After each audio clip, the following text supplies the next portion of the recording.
Այսպես կոչված հարավային Ադրբեջանի ազգային զարթոնքի շարժումն իր վերջին հայտարարություններով պարբերաբար կոչ է անում Իրանի Ատրպետական նահանգի թյուրքալեզու բնակչությանը միավորվել եւ դիմակայել Իրանի վարչակարգին, քննադատելով Իսլամական Հանրապետության իբր ռազմատենչ քաղաքականությունը։ Այս կոչերը, որոնք հիմնականում արտաքին աղբյուրներից են գեներացվում, ըստ իրանագետների իրենց մեջ Իրանի ներքին համախմբվածությունը քայքայելու եւ տարածաշրջանային կայունությունը վտանգելու ներուժ ունեն։ Վերջին հայտարարությունները, որ տեսանք հարավային Ադրբեջանի ազգային զարթոնքի շարժման ղեկավար Չեհրեգանի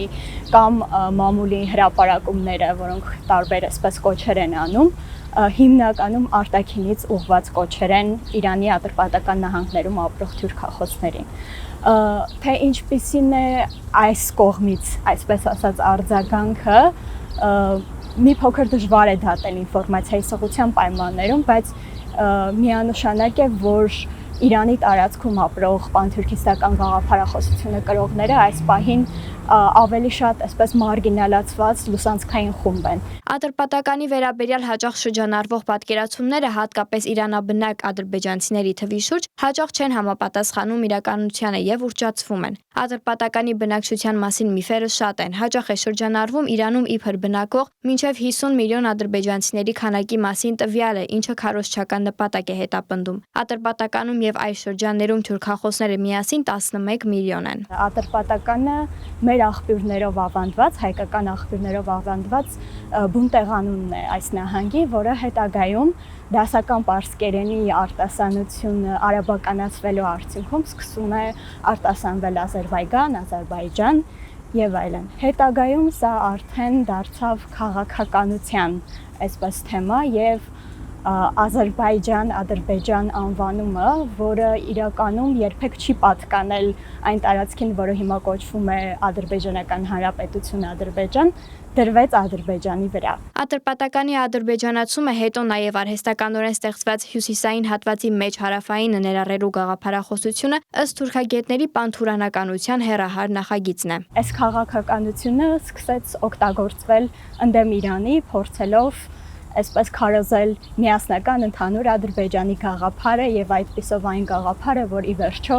այսպես կոչված հարավային եւ հյուսիսային Ադրբեջանները պետք է միանան եւ ստեղծվի մեկ միասնական թյուրքական Ադրբեջան։ Այստեղ նաեւ մտնում են պանթյուրքիստական գաղափարները, ինչպես տեսնում ենք։ Ըստ Անի Մարգարյանի շատ կարևոր է Իրանում ապրող թյուրքախոսների ինքնության հարցը։ Իրականում դա իրանական ինքնությունն է։ Իրանը արդեն ցույց է տվել, թե նման ճգնաժամային պահերին ինչպես են ձևավորվում հավաքական դիմադրության մեխանիզմները։ Իրանագետի խոսքով դրանք գործարկվել են դեռևս անցած դարի 80-ականներին Իրան-Իրաքյան պատերազմում։ Երբ Իրան-Իրաքյան պատերազմի սկզբում Սադամ Հուսեյնը ներխուժեց Խուզեստան նահանգ, հաշվարկն այն էր, որ այստեղ գոյություն ունեցող որոշակի անջատողական տրամադրություն ունեցող ուժերը կմիանան իրեն, սակայն սա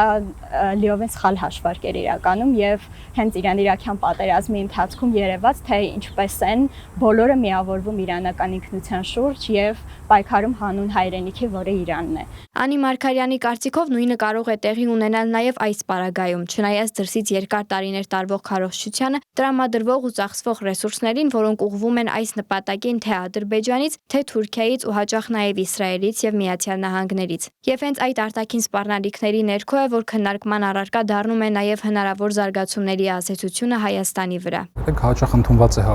որակել, որ Իրանի հյուսիսաբնակ ազերիները կարող են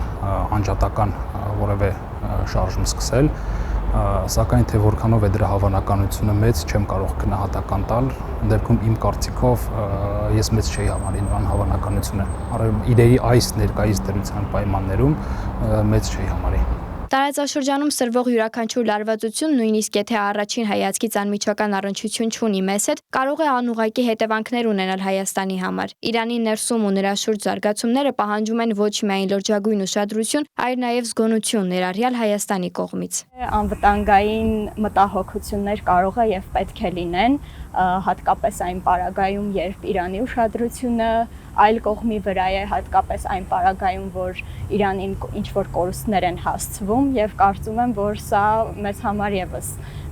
մտահոգության քննարկման եւ մեր հետագա քայլերը ճիշտ հաշվարկելու առիթ պիտի լինի։ Հաշվի առնելով Իրանի դիրքորոշումը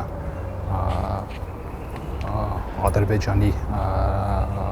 նկարտումների հանդեպ Հայաստանի տարածքի, ինչ որ առումով նաև դա կարող է օրինակ Ադրբեջանը կարող է փորձել եւ օգտվել, կարող է նաեւ չփորձել օգտվել, դա չգիտենք, ամեն դեպքում սպառնալիքը կա, իսկ քանի որ սպառնալիքը կա, սպառնալիքը դիտենք որպես մտադրություն եւ գումարած հնարավորություններ, քանի որ սպառնալիքը կա, սա էլ պետք է աչքի տակ ունենալ, սրանք են հիմնական մարտահրավերները, որ տեսնում եմ։ Ատրպատականի շուրջ ծավալվող քաղաքական խոսույթը խճճված պատմական միֆերով եւ արտաքին ազդեցություններով բացահայտում է տարածաշրջանի խոցելի հավասարակշռությունը։ Այլ խոսույթներ էլ կան, օրինակ այն, որ